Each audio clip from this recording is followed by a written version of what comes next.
An old man rides a water buffalo toward the western gate of a crumbling Chinese kingdom. He is leaving.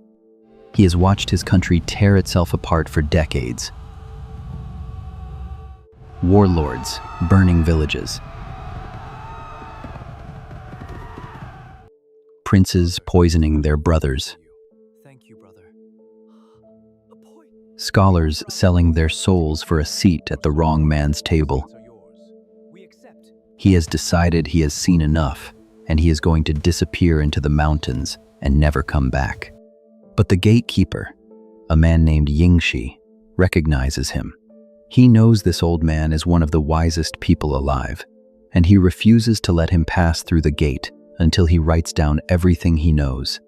So the old man stops.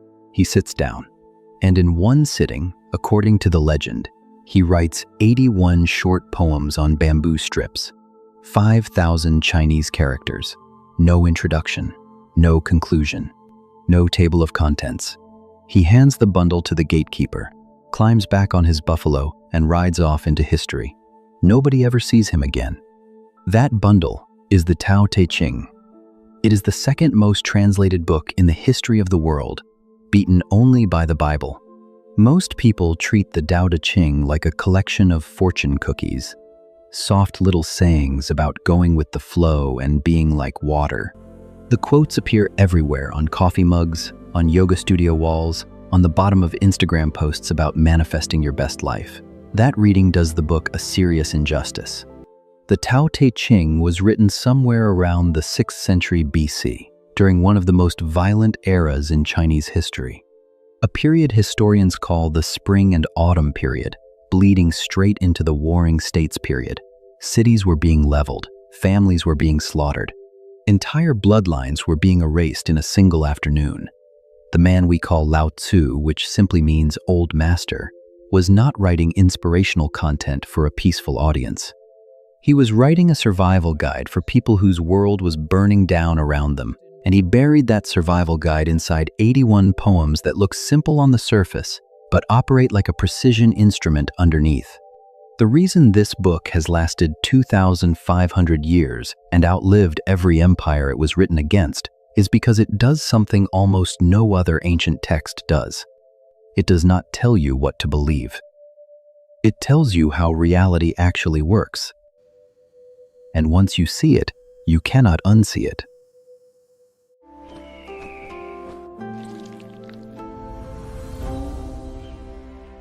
Start with the title itself, Tao Te Ching. 3 words. Most people pronounce them, post them, and tattoo them without ever knowing what they mean. Tao means the way. Not the way like a road on a map. It means the underlying current of reality itself, the pattern beneath the pattern. The thing that moves the seasons, grows the trees, beats your heart while you are not paying attention. It is closer to what a physicist might call the laws of nature, except Lao Tzu treats it as something you can align with, not just observe. Te means virtue, but again, not virtue in the moral, finger-wagging sense. The original Chinese character carries the meaning of integrity, power, inner character. It is what happens when a human being lines themselves up with the Tao, the power that flows through a person when they stop fighting reality. Ching simply means classic or sacred text. Put it all together, and the Tao Te Ching is the classic text of the way and its power, the natural order, and what happens to a person when they align with it. The 81 chapters are not random. They are split in half. The first 37 chapters are about the Tao. The next 44 chapters are about the Te. The first half tells you how the universe works. The second half tells you how to live inside it. It is built like a 2-stage rocket. Stage 1 lifts you out of the noise of human ego and shows you the larger pattern. Stage 2 takes that pattern and drops it directly into your relationships, your work, your leadership, your daily decisions. Most people pick up this book, flip to a random page, read 3 lines about water flowing downhill, and put it back down thinking it is poetry. It is not poetry. It is engineering. It is a manual.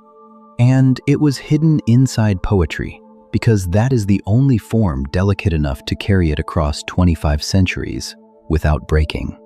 Once you understand the two halves, the entire book opens up like a door you did not know was there.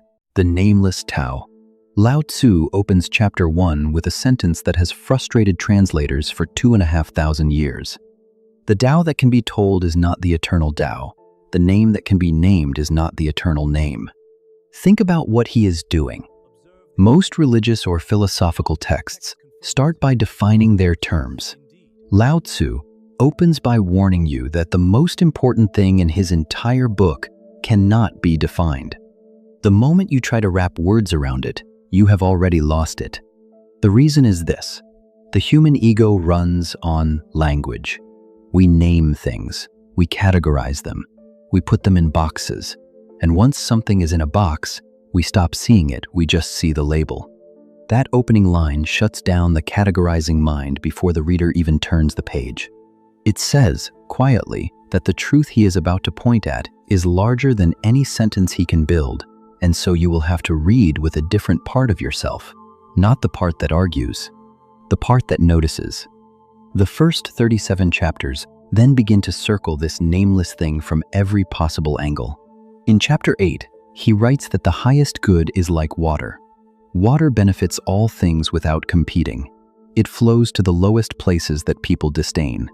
And that, he says, is exactly why it is closest to the Tao. This is not a cute metaphor. It is a precise physical description.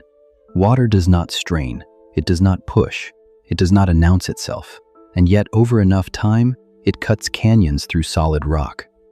The hardest substances on earth are eventually shaped by the softest one. In a single image, Lao Tzu is showing you that real power does not look like power. Real power looks like yielding. In chapter 11, he offers another example. A wheel has 30 spokes, but it is the empty hole in the center that makes the wheel useful. A clay pot is shaped from clay, but it is the empty space inside that makes the pot useful. A house is built from walls and doors, but it is the empty rooms inside that make the house useful. The point is direct. The thing we tend to overlook: emptiness, absence. The gap is often the thing that does the actual work. We obsess over what is there.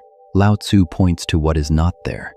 Then, in chapter 25, he gives you the closest thing to a definition the book ever provides. He says there was something formless and complete, born before heaven and earth, silent and void, standing alone and unchanging, moving in circles and never tiring. He does not know its name. So he calls it Tao. The Tao, in this framing, is not God in the personal sense the West typically understands. It is not a being. It is closer to the underlying intelligence of existence itself. The pattern that produces patterns. The mother before the mother. The whole first half of the book is doing this, dismantling the assumption that the world is something you control through force. It is showing you that there is a current already running, and that your task is not to manufacture results. Your task is to read the current. This is where the modern reader has to slow down, because we have been trained from early on to push, to strive, to grind, to optimize. Lao Tzu, sitting on a buffalo 2,500 years ago, is saying very calmly that we are exhausting ourselves, fighting a river that was already going where we wanted to go. The power of tea. Chapter 38 onward is where the book turns from physics to practice. If the first half asked what reality is, the second half asks how you live in it without breaking yourself. The central principle of this half is a phrase that has been mistranslated more than almost anything else in the book: Wu Wei, 2 characters. Most people translate it as non-action or doing nothing. That is not quite right, and that mistranslation is what leads Westerners to think Taoism is about being passive or indifferent. Wu Wei means doing without forcing, acting without strain, moving with the grain of reality instead of against it. Consider a master craftsman cutting wood. The amateur fights the wood. He muscles the saw, breaks the blade, splinters the grain. The master reads the wood first. He sees which way the fibers run, And then he cuts with the grain so cleanly, it looks as though he is barely working. That is Wu Wei. Maximum result, minimum violence. Lao Tzu is telling you that everything you are currently muscling, your career, your relationships, your reputation, your sense of self, can be approached the same way. Not with less effort, but with smarter effort, aligned effort. In chapter 44, he asks 3 questions. Which is more dear, fame or your own self? Which is worth more, yourself or what you possess? Which is more painful, gain or loss? These are not abstract. They go directly after a specific set of traps. We chase reputation until we forget who we are. We accumulate possessions until they own us. We fear loss so much that we never actually inhabit the gain we already have. In 3 sentences, he is showing you how the trap was built. In chapter 33, he writes one of the lines that has cut deepest for readers across many centuries. Knowing others is intelligence. Knowing yourself is true wisdom. Mastering others is strength. Mastering yourself is true power. Then he turns to leadership directly. In chapter 17, the best leader, he says, is the one whose people barely know he exists. The next best is the one they love and praise. The next is the one they fear, and the worst is the one they despise. When the best leader finishes his work, the people say, "We did this ourselves." The greatest leader in the entire Tao Te Ching is the one who steps so far out of his people's way that they believe they did it all on their own. That is not weakness. That is mastery. A man who has real power does not need to be seen using it. The second half of the book keeps doing this, taking the cosmic principle from the first half and translating it into something applicable to daily life. Be the valley, not the peak. Be the empty room, not the furniture. Be the water, not the wall. And buried in all of it is one of the most quoted lines in the book. Chapter 64. A journey of 1,000 miles begins with a single step. People read it as encouragement to start, but read in context, Lao Tzu is making a different point. The great tree starts as a tiny sprout. The tower of 9 stories begins with a single brick.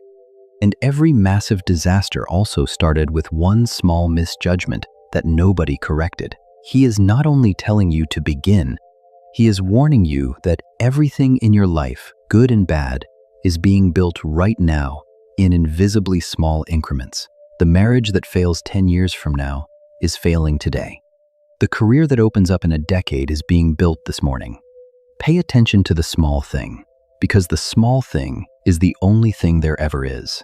In 81 short poems, written by an old man on his way out of a country that had broken his heart, a complete operating system for being a human being was set down. The first 37 chapters reset your relationship to reality. The next 44 chapters reset your behavior inside it. Almost every problem people carry right now, the anxiety, the burnout, the comparison, the resentment, the feeling of running as hard as possible while still falling behind every one of those problems, was already diagnosed by a man riding a buffalo into the mountains 2,500 years ago. Exhaustion comes from pushing against a current. The Tao Te Ching teaches you to read the current. Anxiety comes from trying to control outcomes that were never yours to control. The Tao Te Ching teaches you to do your work and release the result. The feeling of invisibility comes from straining for recognition in a world that rewards noise. The Tao Te Ching teaches you that the deepest power is quiet. And the feeling of having lost yourself inside roles and performances and labels, the Tao Te Ching teaches you that the real self was never any of those things to begin with. This is why this small book outlasted every dynasty that came after it, why it has been translated into more languages than any text except the Bible, why generals carried it into battle, monks meditated on it in caves, emperors kept it close, and modern psychologists quietly cite it in their footnotes. It is not a religion, It is not a self-help book. It is a mirror. And a mirror is not something you read once and set aside. The Tao Te Ching read at 20 is a different book than the Tao Te Ching read at 40. Read in a moment of success. It says one thing. Read in the middle of a divorce, or a diagnosis, or a death. It says something else entirely. The words on the bamboo strip do not change, but the person holding them does. And every time that person changes, the book has something new to say. The old man left because he had seen the warlords, seen the empire collapse, seen good men corrupted and clever men destroyed. He had decided that the highest act of love he could perform was not to fix the world from the outside, but to leave behind a small bundle of poems that would teach anyone who picked it up how to stop being destroyed by the world from the inside. That bundle is still here. The empires that ignored it are gone. The wars that surrounded it are forgotten. The kings who scoffed at it are dust. The 81 poems are still doing exactly what they were built to do, quietly, without force, without name. The way water cuts stone, the way the empty center turns the wheel, the way the old master rode out the western gate and somehow, 2,500 years later, is still speaking. If this opened something for you, please subscribe, leave a comment, and share it with someone who might need it. That is genuinely how more people find this. Thank you for being here. God bless you.